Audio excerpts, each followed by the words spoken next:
खुश रहो खुश रहो खुश रहो। ये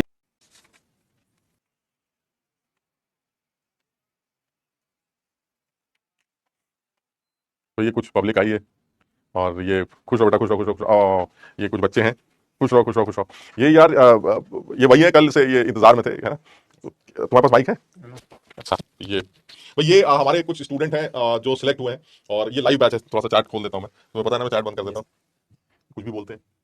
तो ये बच्चे हैं हमारे और इन्होंने तुम्हारे ही जैसे, मतलब समझ रहे हो, जो तुम जैसे तुम्हारे हालात थे बिल्कुल इसी तरह से इनके हालात थे। मतलब बहुत डाइसी सा मामला हमेशा से रहता है, मतलब और वो मेरे ख्याल से 99.9% बच्चों के अंदर रहता है जब वो तैयारी कर रहे होते हैं। कोई ऐसा नहीं हो सकता जो ये कह सकता है कि मैं टॉप 500 में रैंक लाऊंगा या 10,000 में रैंक लाऊंगा, 5,000, कोई कोई कुछ कह नहीं सकता। हाँ, ये कि कुछ लोगों के दिमाग में ये रहता है कि नहीं यार, लग रहा है कि कुछ कुछ तो कर लूंगा। लेकिन ये वो लोग होते हैं जिनको फर्स्ट अटेम्प्ट के बाद इस चीज का अंदाजा लग जाता है कि पेपर अगर ऐसा किया जाए तो क्या स्कोर आ सकता है। लेकिन ये सारे बच्चे, मुझे पता है, ये सब वो बच्चे हैं जो तुम्हारी तरह ही रोते गाते कि सर क्या होगा, सर दर्द हो रहा है, समझ में नहीं आ रहा है, हम कुछ कर पाएंगे, माँ बाप ये वो दुनिया भर की बकवास। तो ये सारे बच्चों को क्लास में मैं यही समझाता था, टेंशन मत लो, लगे रहो लगे रहो लगे रहो। और ये तुम्हें अभी बताएंगे कि कुछ अगर कुछ गड़बड़ भी हो रहा हो ना कि भाई हम ये नहीं कर पाते सर, हम ये वाला सवाल नहीं कर पाते सर, मुश्किल सवाल हमसे नहीं होते, हम बड़े सवाल को देख के डर जाते, कुछ इस तरह की कोई भी बात हो तो आप समझ लीजिएगा कि भाई ये बच्चे इन्हीं सब दौर से गुजर चुके हैं। और इन सब में से ज्यादातर बच्चों का कहना यह कि सर हमें उम्मीद कम थी वैसे, लेकिन पेपर देखने के बाद थोड़ा बहुत जुगाड़बाजी करने के बाद हमारा जुगाड़ लग गया सर, हमारा सिलेक्शन हो गया। तो ये जो दोनों बच्चे हैं, ये दोनों बच्चे तुम्हें अपनी लाइफ के बारे में, थोड़ी सी जर्नी के बारे में डिस्कस करेंगे। और ताकि और उनको यहाँ बुलाने का पर्पस ये नहीं है कि देखो हमारे पढ़ाए हुए बच्चे सेलेक्ट हो रहे हैं, ये तो हजारों बच्चे थे, कल बहुत थे, कल बहुत, और हजारों होते हैं हर साल। तो हम ये नहीं बताना चाह रहे हैं, हम ये बताना चाह रहे हैं कि यार एक नॉर्मल इंसान अगर एक तरह से करता रहे तो सिलेक्ट हो सकता है ना। तो तुम पहले अपने नाम बताओगे बेटा, और थोड़ा सा यार इन बच्चों को गाइड करो। ये बहुत पकाते हैं यार कि सर हम रो रहे हैं, हम बर्बाद हो गए, लुट गए, ये नहीं हो रहा, वो नहीं हो रहा सर, ये जो आपने एडवांस के 2 सवाल दिए हमसे नहीं होते, जो भी कुछ है। तो ये इनको थोड़ा सा बताओ कि भाई करना क्या है और कैसे करना है। सबसे पहले बहुत से लोग यहाँ पूछ रहे हैं ड्रॉपर हो या नहीं, तो यस मैं ड्रॉपर ही हूँ। प्रयास से पढ़ा था और सर से फिजिकल पढ़ा, और लिटरली बता रहा हूँ कि जैसे कि पहले डाउट कई सारे लोग मैं सुनता हूँ, टीचर्स पूछते हैं कि क्या ये सफिशिएंट है क्या। हाँ। लेकिन सर वाकई में अगर आप जर्नी में लगे रहोगे तो आपके दिमाग में ये डाउट आएगा ही नहीं, क्योंकि जब आप सर के दिए हुए क्वेश्चंस को सॉल्व करोगे तो आपको बहुत मजा आएगा। और स्टार्टिंग से एंड तक सर लोग आपको छोड़ेंगे ही नहीं। पहले तो आपका बैच ही चलता रहेगा, एंड में जाके वरुण बैच जब आएगा तब और मजा आएगा। उसमें pure pure advanced. Sir Varun में आपका फिजिकल करने में बहुत मजा आया। हाँ। मुझको पहले लगता था कि मैं आयनिक इक्विलिब्रियम तो कर ही नहीं पाऊंगा, बट जब आपसे पढ़ा तो सोलेबिलिटी तक सर बहुत आराम से समझ में आ गया। अच्छा। सोलेबिलिटी सर मैंने पहले ये आयनिक इक्विलिब्रियम कभी पढ़ा नहीं था। अच्छा। और वरुण से क्या फिर? सर नहीं, प्रयास से जब किया हाँ। तो उसमें कुछ चीजें क्लैरिफाई हुई, बट मेरे को लगा कि मैं एडवांस्ड का कर ही नहीं पाऊंगा इसका। लेकिन जब आपसे वरुण में आया तो काफी कॉन्फिडेंस मिला। लेकिन वरुण का जो हमारा बैच है वो फर्स्ट मेंस अटेम्प्ट के बाद हुआ था, है ना। ऐसा तो इसका मतलब ये हुआ कि इसको फर्स्ट अटेम्प्ट तक भी और फर्स्ट अटेम्प्ट के बाद तक भी आयनिक में कॉन्फिडेंस नहीं था, है ना। लेकिन फिर भी उसके फर्स्ट अटेम्प्ट का अच्छा हुआ पेपर, उसने वरुण की तैयारी स्टार्ट कर दी। यानी मैं ये बताना चाह रहा हूं, जरूरी नहीं है कि आप किसी चैप्टर में महारत हासिल करके मेंस का पेपर फोड़ने जा रहे हैं, इवन एडवांस का भी, है ना। समझ रहे हो आपको सॉलिड स्टेट हमने कितना पढ़ाता हूं यार, मैं सॉलिड स्टेट में सब रिसर्च करवा देता हूं, शायद किसी किताब में यूट्यूब कहीं देखोगे वो कहीं नहीं मिलेगा तुम्हें। लेकिन सवाल क्या पूछता है, एफसीसी की डेंसिटी निकालो, बीसीसी की डेंसिटी निकालो, सवाल एकदम लल्लू सवाल आता। तो इसका मतलब जरूरी नहीं कि आप बिल्कुल टॉप लेवल पर पहुंचकर ही वो सवाल कर पाएंगे। तो ये बताना चाह रहा है आयनिक का कॉन्फिडेंस इसके अंदर मेंस तक भी नहीं था। इसको सिर्फ हल्का हल्का मुझे जो लगता है वो ये कि जो जनरली बच्चों को मैंने लास्ट में बोला भी था कि यार pH = √K × C याद कर लो, थोड़ा सा हाइड्रोलिसिस का फॉर्मूला बफर का याद कर लो, 2-4 बातें सॉलिडिटी की याद कर लो, बस ये शायद वही करके गए होंगे। और अंदर से आवाज आ रही होगी यार कहीं मुश्किल आ जाए, तो फिर भी लेकिन जुगाड़ चल गया। क्यों? क्योंकि मुश्किल आता ही नहीं है और आयनिक कभी-कभी आता भी नहीं है। एक सवाल आ गया, 2 सवाल आ गया, ज्यादा कभी-कभी, ठीक। तो ऐसे में इसका काम चल गया। तो ये तुम लोगों को फिर बोल रहा हूं, अगर किसी चैप्टर में कुछ दर्द भी हो रहा तो इसका ये मतलब नहीं है कि आप मेंस में लूट जाएंगे, बर्बाद हो जाएंगे। और एडवांस में पढ़ने के लिए हम बहुत कोशिश करते हैं। जनवरी के बाद से लेकर मई में एडवांस का पेपर होता है, 4 महीने मिलते हैं, हम बैंड बजा देते हैं, दुनिया भर की सीरीज चालू करके सारे क्वेश्चन करवा देते हैं। वरुण बैच स्टार्ट कर देते हैं, रैंकर सीरीज, ये वो पता नहीं क्या क्या, जेई चैलेंजेस पर भी सीरीज चलती है, बच्चे का सब कुछ कवर हो जाता है। तो इसलिए बहुत सारे बच्चे जो किसी, जैसे कुछ बच्चे कहते हैं सर रेडॉक्स में ना हमें डबल टाइट्रेशन नहीं आया समझ, तो मत करो, मेंस में नहीं आएगा। लेकिन जब हम वरुण की तैयारी कर रहे होंगे या फिर किसी दूसरे एडवांस लेवल पे उस टाइम पे तैयारी कर रहे होंगे तो वो करा दिया जाएगा। तो किसी चैप्टर में अगर थोड़ी बहुत कमी भी है ना तो अपने कॉन्फिडेंस को खराब मत करो, क्योंकि रिजल्ट आते हैं और ये वही बच्चे हैं जो तुमको बोल रहे हैं और ये झूठ नहीं बोल रहे हैं कि ये तो इसने एक आयनिक का नाम लिया यार। और फिजिक्स में भी 2 चैप्टर होंगे, मैथ्स में भी 2 चैप्टर होंगे, केमिस्ट्री में भी 1-2 चैप्टर और होंगे जिसमें सर हमें थोड़ा सा कॉन्फिडेंस कम आ रहा था, सर हमें डर लग रहा था। लेकिन यार ये तुम्हारे सामने खड़े हैं ना यार, तुम्हारे ही जैसे तो है, ये तुम्हारे सामने खड़े। तो इसका मतलब ये हुआ कम से कम इनसे जो ये बोल रहे हैं इनसे पॉजिटिव चीजें सीख लेना। आप निगेटिविटी के चक्कर में मत पड़ना कि भैया आपका तो हो गया, हमारा तो ही ना होता, हमारी तो किस्मत ही खराब। तुम निगेटिव चक्करों में मत रहना। जो ये बोल रहे हैं दोनों लोग, उनकी बातें सुनो, समझो और उसको फॉलो करने की कोशिश करो, है ना। सर इसमें बहुत से लोग बैकलॉग का पूछ रहे हैं। हाँ। तो मैं बता दूं कि मैंने पिछले साल जून में ज्वाइन किया था बैच, अच्छा।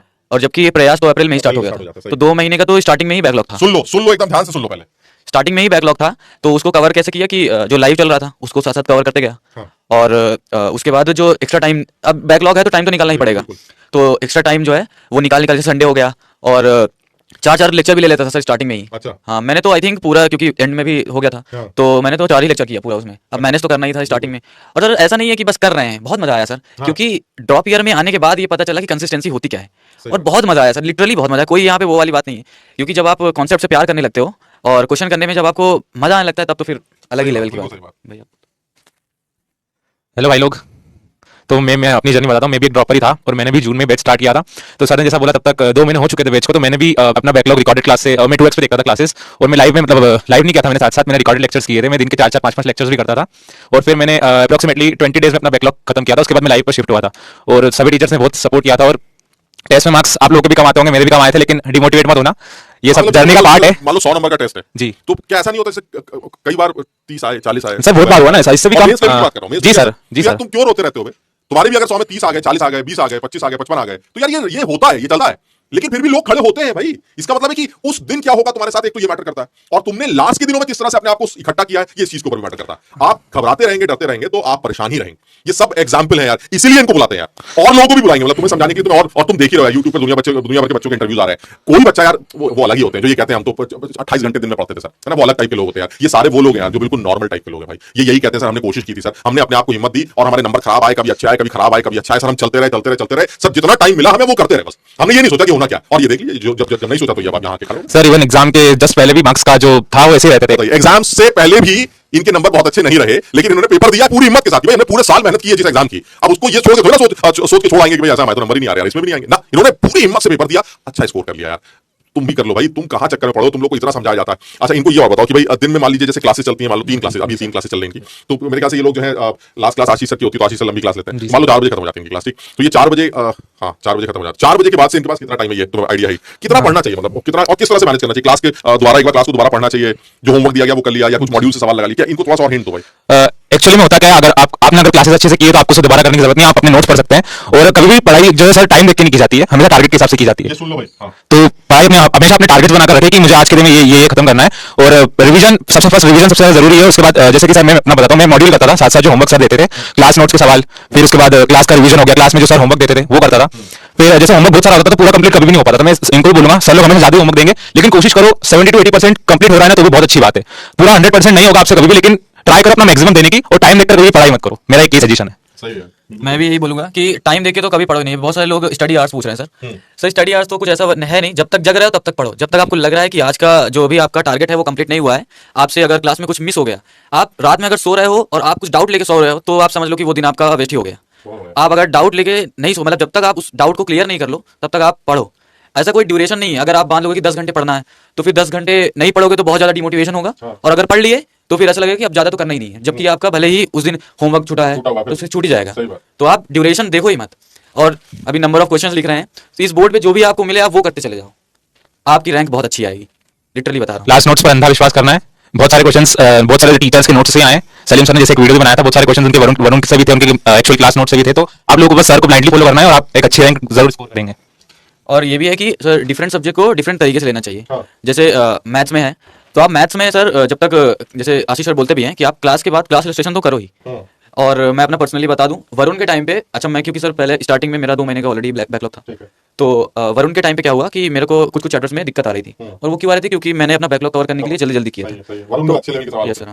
तो अच्छा यहाँ पे ये भी पता चल जाएगा लोग कि सफिशिएंट कितना है, तो मैंने उस चीज को वरुण से छोड़ के इधर से कर लिया प्रयास से ही, और वो सवाल सर एडवांस में हो गया। और कॉम्प्लेक्स नंबर जैसा चैप्टर, अगर आशीष सर देख रहे हैं तो वेरी थैंक यू सर।